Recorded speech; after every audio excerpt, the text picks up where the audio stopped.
En Santiago 4:3 dice: pedís y no recibís, porque pedís mal. No quiero leer el resto porque eso lo vamos a ver luego. Pedís y no recibís, porque pedís mal. Y la pregunta entonces es: ¿por qué pedimos mal? ¿A qué se refiere? En el momento más difícil para Jesús, poco antes de ir a la cruz, tomó a 3 de sus discípulos para que le acompañaran en ese angustioso momento. Se apartó por un tiempo para hablar con el Padre. Cuando volvió a ellos, los encontró durmiendo. En Mateo 26, 40 y 41 dice: vino luego a sus discípulos y los halló durmiendo y dijo a Pedro: así que no habéis podido velar conmigo una hora. Velad y orad para que no entréis en tentación. El espíritu a la verdad está dispuesto, pero la carne es débil. Entonces nos preguntamos: ¿por qué nos cuesta tanto orar? ¿Qué nos indispone cuando vamos a orar? El peor obstáculo para orar es nuestra propia carne. ¿Por qué? Porque la carne, por causa del pecado, es débil para responder a las demandas de un Dios santo. Cristo no espera que lo logremos por nuestros méritos o medios. Dios sabe que nuestra naturaleza egoísta y rebelde no puede aceptar que anulen sus deseos e intereses.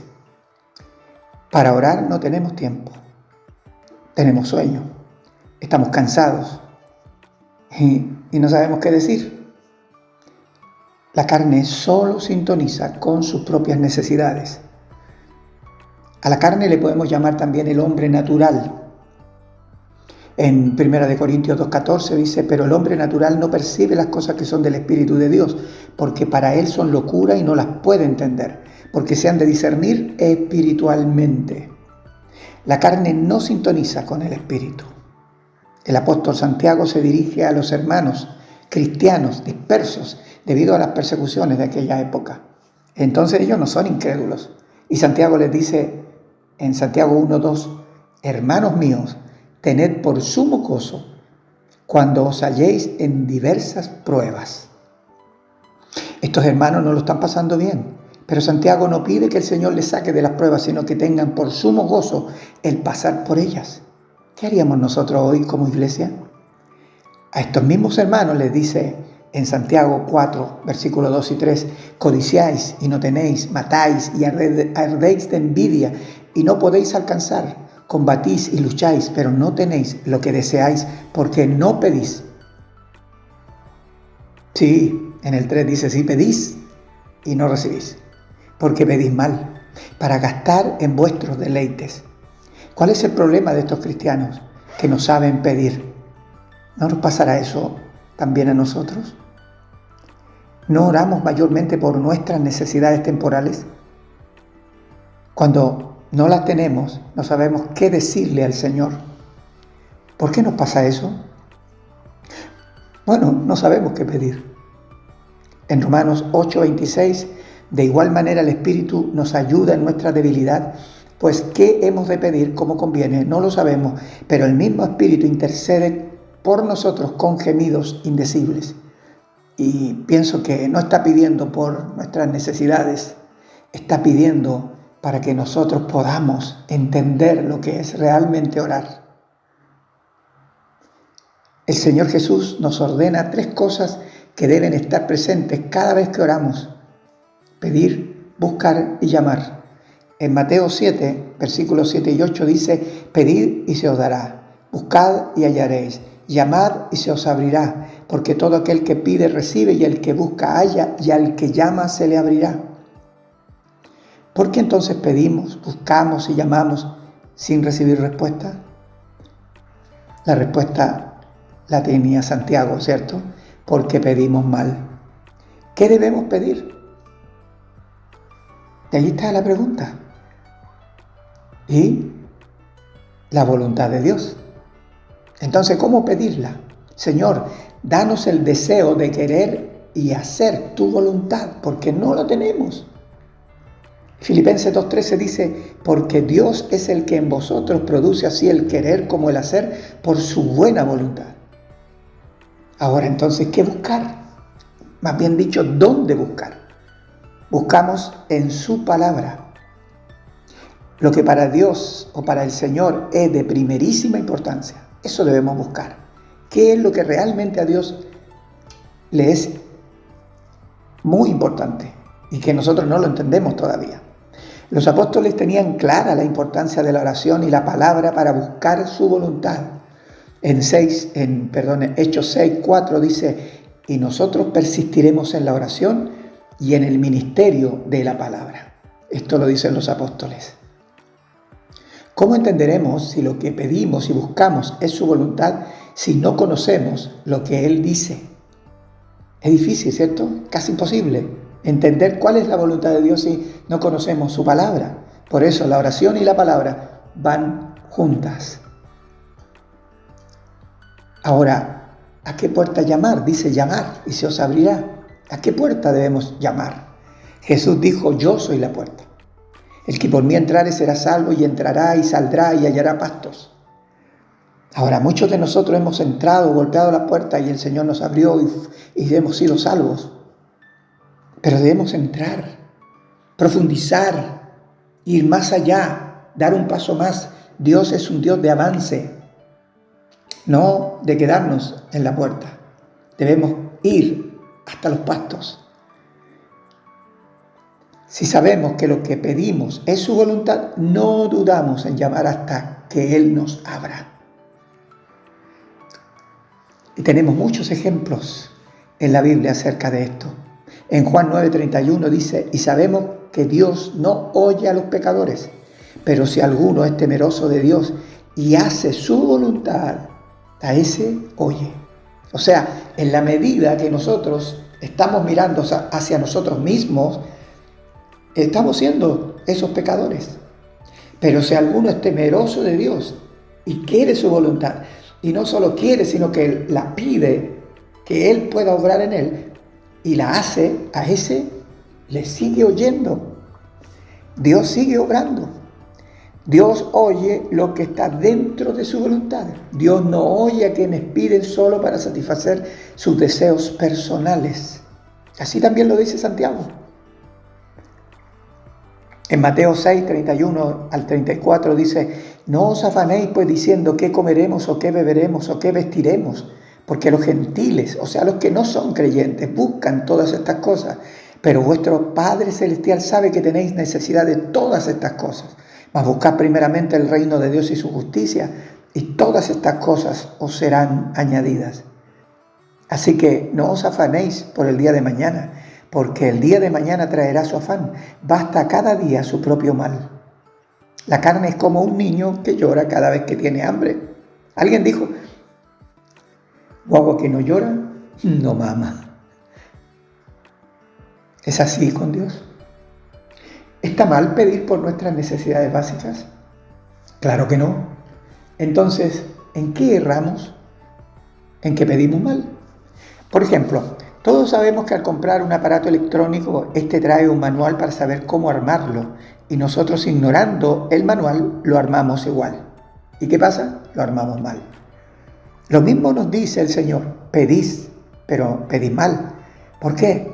Porque no consultamos al Señor que hizo este manual. Y este manual es la palabra de Dios, la cual nos enseña la voluntad de Dios. Pero también tenemos al Espíritu Santo, que nos capacita en poder. Generalmente las añadiduras son el centro de todas nuestras preocupaciones. ¿Qué voy a comer? ¿Qué voy a hacer con esta enfermedad? ¿Qué voy a hacer con este matrimonio? ¿Qué voy a hacer con todas las cosas temporales? Son las que nos preocupan. Preocupaciones que para Dios son solo temporales. ¿Y qué hay de nuestras necesidades eternas? Las conocemos. Mateo 16:26 dice: porque ¿qué aprovechará el hombre si ganare todo el mundo y perdiere su alma? ¿O qué recompensa dará el hombre por su alma? Jesús dijo: buscad primeramente el reino de Dios y su justicia. Mira, dice primeramente el reino de Dios y su justicia. Lo que para Dios es prioridad al hablar con Él, nosotros no le estamos dando importancia. En cambio, Cristo dice primeramente. Y no está hablando ni más ni menos que su reino y su justicia. ¿Pero qué es su reino? Esto es el centro de su voluntad, su reino y su justicia. Y por supuesto, esto desencadena todo el poder de Dios, porque estamos dentro de su voluntad. En Juan 4:34 dice, Jesús les dijo, mi comida es que haga la voluntad del que me envió y acabe su obra. Su comida era revelar al Padre y por medio de su vida pudiéramos creer en Él para vida eterna. Esto lo dice también en Juan 6:40.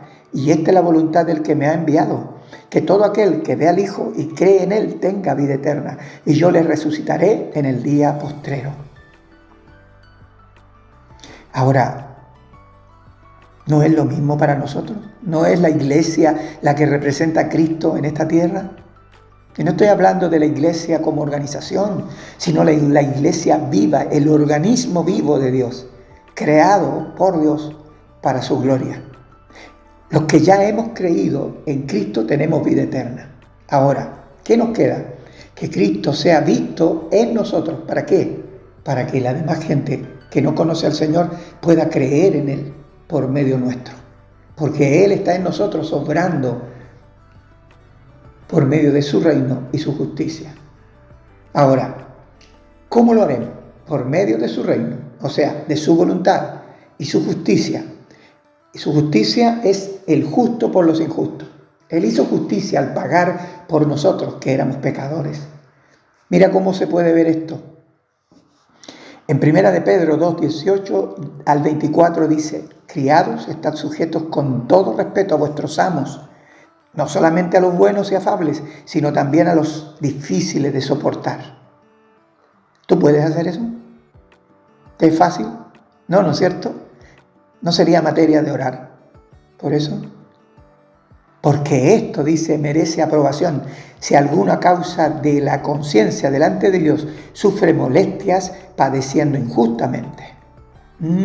Más aún, injustamente. ¿Qué hacemos nosotros? Hacemos justicia. Pero no es lo que Dios nos pide. En su reino es diferente. Su justicia es distinta. El justo por los injustos. Él te dice, si ellos son injustos, pues da la vida por ellos. Como nos parece imposible, es materia para orar. Pues, ¿qué gloria es si pecando sois abofeteados y lo soportáis? Mas si haciendo lo bueno sufrís y lo soportáis, esto ciertamente es aprobado delante de Dios. ¿Qué está pasando ahí? Está matando la carne. Está matando esos sentidos que te llevan a defenderte y no confiar en Él. Ese es su reino. Es donde Él es tu rey. Donde está bajo su voluntad y soberanía. Es materia de orar. Pues para esto fuiste llamado. Porque también Cristo padeció por nosotros, dejándonos ejemplos para que sigáis sus pisadas. Cristo padeció por ti y padeció por mí. ¿Y por qué yo no puedo padecer por otro? Eso es lo que me está diciendo. El cual no hizo pecado, ni se halló engaño en su boca. El engaño.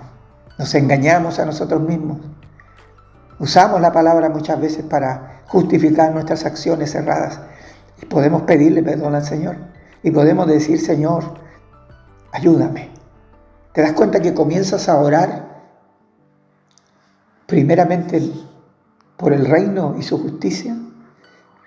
Ahora, versículo 23 dice, ¿quién cuando le maldecían, está refiriéndose a Jesús, no respondía con maldición? Cuando padecía, no amenazaba, sino que encomendaba la causa al que juzga justamente. Él podía haber juzgado, porque Él podía juzgar justamente, pero Él se sometió al Padre para enseñarnos a nosotros lo que nosotros debemos hacer con Él, someternos a su voluntad y a su juicio justo. Señor, yo no puedo hacer eso, pero tú en mí sí, eres tú en mí. Tú produces en mí el querer como el hacer por tu buena voluntad. Y el 24 y el último, y con esto termino. Quien llevó él mismo nuestros pecados en su cuerpo sobre el madero, para que nosotros, estando muertos a los pecados, vivamos a la justicia, y por cuya herida fuiste sanados. Él llevó nuestros pecados en su cuerpo sobre el madero, y ahí condenó al pecado en la carne. Y nos liberó de la carga del pecado, no porque no seamos, ni sigamos pecando, ni seamos pecadores, porque vivimos en una carne que se opone incluso a las cosas del Espíritu, pero ya no hay condenación. Por eso es que la palabra dice que ninguna condenación hay para los que están en Cristo Jesús.